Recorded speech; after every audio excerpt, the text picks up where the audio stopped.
Labvakar visiem! Sveicināti visi tie, kas mani pazīst, un arī tie, kas mani netik labi pazīst. Ilgi domāju, un tomēr izdomāju uztaisīt īsu ieskata video par realitāti šodienā, par to, kas mums notiek šeit un tagad pasaulē. Vairāk tas būs cilvēkiem, kas patiesi vēlās attīstīties paši sevi, izjust savu ķermeni, vairāk izprast, kāpēc notiek šādi vai ne savādāk.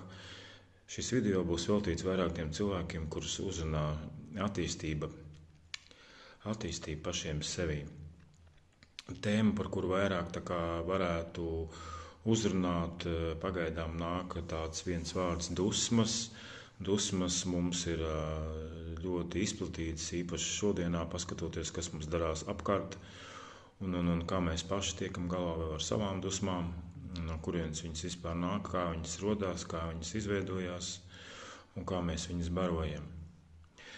Stāstīšu lielāko daļu pēc savas pieredzes, viss tas, kas pašam ir izdzīvots, piedzīvots un kā es to esmu izjūtis, izpratis pats caur savu ķermeni, kā es esmu izārstējis savu ķermeni, pamazām, protams, vēl joprojām to daru, bet galvenokārt ir tā, ka nekas nav neizdarāms. Mēs varam visu izdarīt paši, un mums ir tikai jānotic sev un vairāk jāuzticās tam, ko mēs izjūtam. Tāpēc šoreiz interesants tāds temats dusmas. Ja man jāsāk atcerēties, kāds es biju pats kādreiz, kā es esmu gājis, skrējis, dusmojies, un ja man kāds būtu tagad to stāstījis, ko tu tur. Protams, ka mēs neticam, no malas mēs sevi īsti tā varbūt ikdienišķajā skrējienā neredzam un neizjūtam līdz galam, varbūt pat tam nepievēršam daudz uzmanību, jo mums tas ir pierasts, tā ir mūsu ierastā ikdiena, un mēs daudz tam nepievēršam uzmanību, bet cilvēki no malas daudzi, kas arī jūta, kas ir jūtīgi, īpaši jūtīgie, ļoti labi to visu izjūt, un nevienmēr, protams, pietiek drosmes pieiet klāt un pateikt, paklausies, kas tev tur tagad ir, varbūt bišķiņ tā kā savācies, un tādu piemēru īstenībā ir ļoti daudz, ko varētu minēt, bet lai mēs līdz tam nonāktu, lai mēs tiešām apzinātos to, kad mēs paši šo visu radam un veidojam savā ķermenī, tas ir tāds diezgan garš process, un tas nebūtu nav viegli, jo protams, mēs esam dažādi, katrs mēs esam savādāks, un katram cilvēkam ir savu pieeja, bet lai līdz tam nonāktu, apzinātos tiešām, kad šīs dusmas tomēr ir emocija, un kā mēs tiekam apslāpēti, un vēl joprojām apslāpējam, apspiežam paši sevi, tas ir atkal cits stāsts, jo daudz šīs dusmas, kas mums ir no bērnības nākuši līdz, kur mēs tiekam apspiesti, kad mums viss tiek aizliegts, kā tu to nedrīksti, tu to nevari, tu šito nevari. Un tad mēs apzināti, protams, vai neapzināti, šīs dusmas sevī radam iekšēji, ja tu tiec apsāpēts, apspiests. Un viņas jau nekur nepazūd, tās dusmas nekur nepazūd, izaugot, protams, viņas arvien vairāk krājās ķermenī, un tad veidojās visādas slimības, visādas slimības, pārsvarā tās ir slimības, jo tā ir ķermeņa reakcija uz to,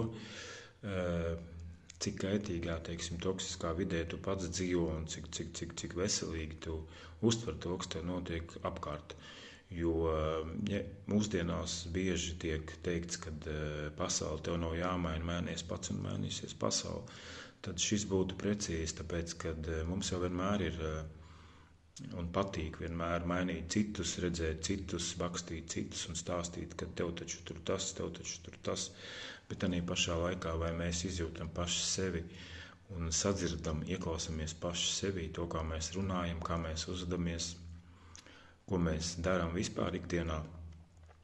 Man liekas ļoti reti, kurš par to aizdomājās, un īpaši, ja mēs tiešām ejam savā skrējienā, tad pa lielam mums tas ir pierasts. Mēs vienkārši to darām automātiski, un visas šīs lietas liekas tā kā pašsaprotams, un tur jau nekas tāds īpašs nav, bet izejot cauri savai pieredzēji, tieši caur šīm dusmām, kā es kādreiz pats visus citus vainoju, un man vienmēr bija atrunas, Un vienmēr visi bija citi vainīgi, tikai ne tu pats. Bet tajā brīdī, kad es sāku sajust un vairāk apzināties un saprast, ka es tiešām pats bērnībā, sākot no bērnības, esmu sevī radījis šīs dusmas, un kā es viņas esmu barojis visu laiku un gājis vienkārši ar tādām dusmām, kad vienkārši tā ir enerģija. Mums ir jāapzinās tas, ka dusmas tā ir enerģija, ar kādu mēs nākam. Un tā ir tāda enerģija, kas ceļā vienkārši slauka nost visu. Un ja mēs tā aizdomājamies, ja mēs ikdienā tiešām šādi uzvedamies, rīkojamies, tad pārējiem cilvēkiem tur ir tā, ka vienkārši ir jābēg prom.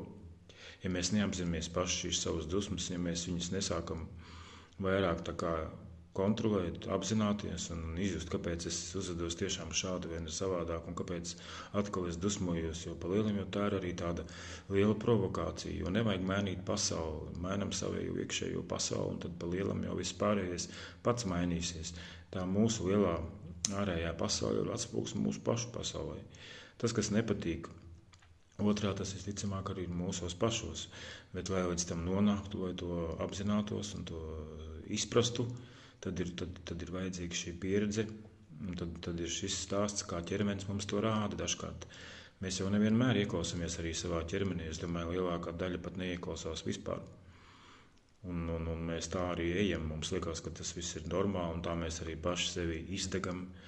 Un tad bija šis stāsts arī par mani pašu, kā es izdegu, vienkārši izdegu pats savās dusmās, jo tu ikdienā esi pieredzis un tev ir tik daudz šo emociju un daudz visādas informācijas, kas iet caur smadzenēm mūsu ķermenim, kad vienā brīdī vienkārši varētu segt prātā, bet ja tu to apzinies, tad var nesajūgt.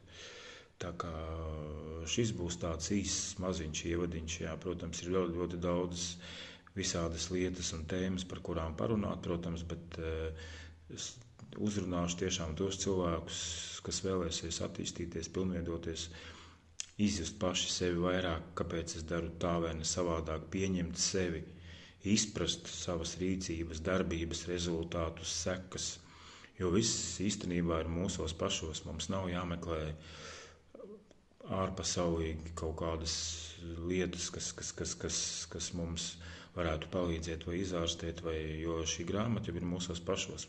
Mums vienkārši jāiemācās viņu lasīt, sajust, tā kā laipni aicināti un laipni gaidīti. Visi, kam ir vēlēšanās, vairāk attīstīties, izjust pašiem sevi savos fiziskajos ķermeņos, visi laipni lūgti.